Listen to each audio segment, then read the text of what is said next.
Sejak kegiatan operasi Ketupat Selawah 2024 tercatat sebanyak 4 kasus. Laka lantas ini disebabkan faktor kelalaian dan kelelahan selama arus mudik dan balik saat Lebaran Idul Fitri.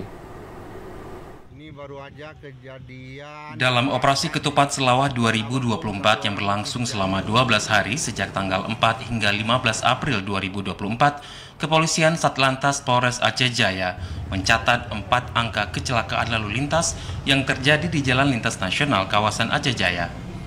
Dari 4 kasus laka lantas, sebanyak 2 orang meninggal dunia dan 10 orang luka ringan.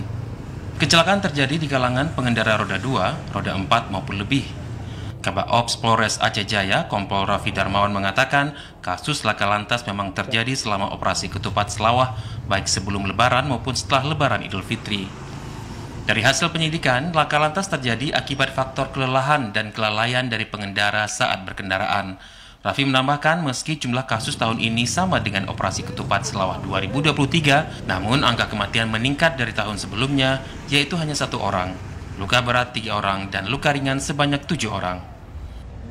Untuk operasi Ketupat kita mulai tanggal 4 April sampai dengan 16 April.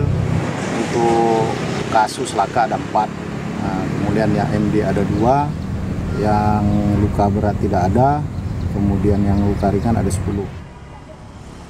Untuk menekan kasus laka lantas di wilayah hukum Polres Aceh Jaya, pihak Satlantas Polres Aceh Jaya terus melakukan sosialisasi taat berlalu lintas demi keselamatan bersama para pengguna jalan raya, baik dengan razia maupun dengan berbagai kegiatan lainnya, sehingga kasus laka lantas bisa berkurang di Aceh Jaya. Dari Aceh Jaya, Musliadi, TVRI Aceh melaporkan.